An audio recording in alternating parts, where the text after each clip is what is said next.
and today I've got some dongles on the table because today we're going to look at a couple of dongle DACs from Shanling Audio, the UA3 and the UA5. Let's get it.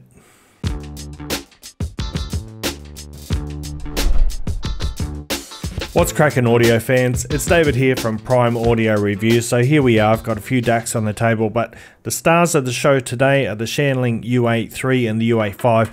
So before we go any further, let me give you some details about these guys. First of all, the Shanling UA3, this one retails for $109 and it has got an AKM DAC chip in it, which is rather unusual. It's the first new product we've seen, well, I've seen an AKM chip in for a couple of years because of the AKM fire that you may or may not know about. But anyway, I don't want to digress too much. So this one has got the AK4493 SEQ DAC chip in it.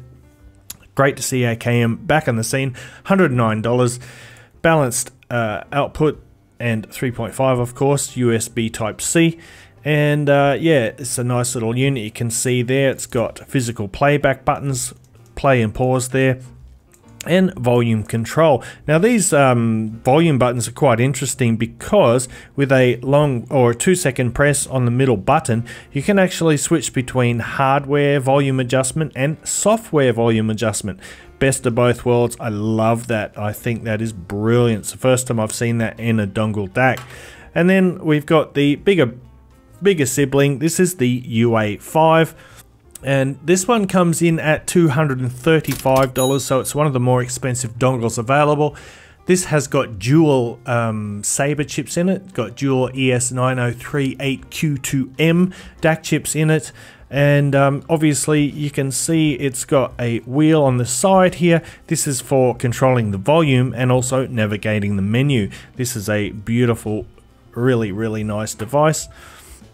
It's got the same two ports, headphone outputs on the top, 4.4mm balanced and 3.5mm single-ended. And in terms of output power, these are quite similar. They're basically almost identical. They've both got the same dual Rycore RT6963 amplification chips in them. So they're basically both using the same amplification, which is why I guess their output power is so similar. But you're looking at, from the 4.4mm balanced outputs on both of these devices, you're looking at 211 milliwatts.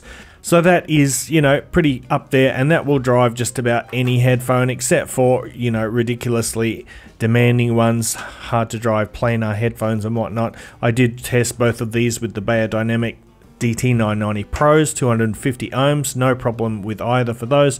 No problem for the Hi-Fi Man Sundara, that's a walk in the park. So output power is not an issue unless you're using very demanding headphones, in which case you should probably be considering a desktop amp anyway. But we have quite a lot to talk about in this video, so let's get started because I don't want to be here all day and I'm sure you don't either. So I'm going to start with the UA3, moving on later to the UA5, and then we'll talk a little bit about comparisons, not so much about the sound but more about the features. So Shanling UA3 with that new AKM DAC chip in it, and I got to tell you, man, it is nice to hear AKM's velvet sound again, and the name is very fitting because that's exactly the kind of sound that you get from here. Shanling built their house sound on the AKM chips, so they're very familiar with how they work. They're very familiar with how to tune those products, and it shows in the UA3. This is one of the best sounding dongles that I've heard in that sort of $100 area, and it just sounds fantastic. It's got this beautiful smoothness to it, that AKM velvet sound. It has a slight sort of a warm presentation, very analog and very organic kind of sound, but at the same time, of course, you get that nice resolution, you get excellent detail, nice wide sound stage, excellent spacing between instruments and sounds, and it is just a very nice sounding little DAC. Like all Shanling products, these things are both built exquisitely, some of the best, I think, in terms of build quality and just pocketability, usability. They both got aluminium chassis, sort of with a matte finish. So back to the UA3, it's just got that incredible sound. It's so smooth, yet it's detailed. It is got good resolution and staging, as I mentioned. And I am so happy to see AKM back on the scene, although I do hope we continue to see Cirrus Logic DACs be used, because this X-Duo Link to BAL is one of my favorite dongle DACs, and it uses dual Cirrus Logic chips, so they do sound wonderful. But, you know, more choices are better for us and maybe better for the manufacturers as well. So let's move on to the big boy now, and this guy is just, well, it is loaded with features. One thing you'll notice is it is missing playback controls, physical playback controls, which is unfortunate, but you can of course control the volume from here.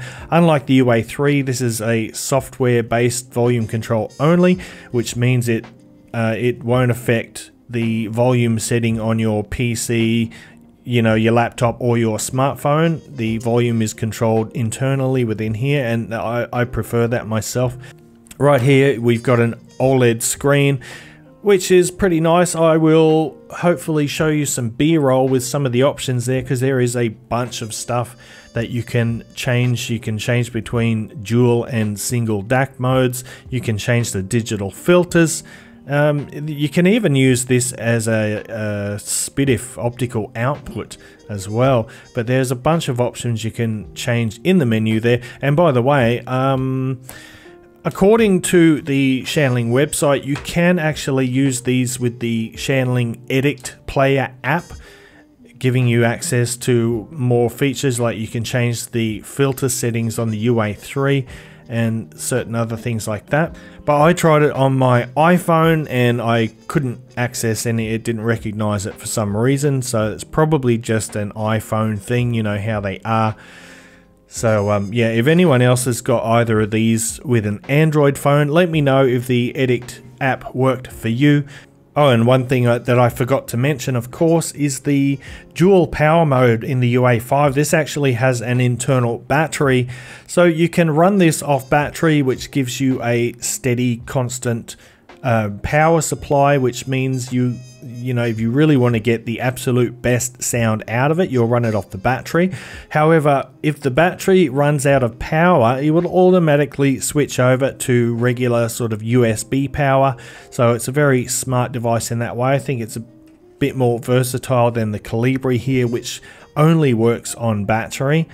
But anyway, let's talk about the sound of the UA5 now, and yeah, it does sound a step up from the UA3, but not as big a step as you might think.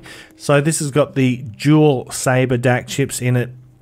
It also has a kind of a semi-warm character. Both of these remind me a little bit of the KN RU6 here, which is an R2R, the world's first R2R DAC, dongle DAC, I should say.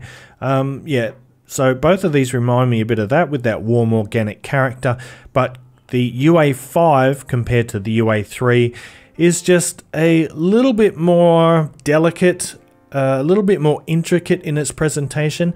It does have more airiness in the sound. It does have slightly better spacing as well within the soundstage and between instruments.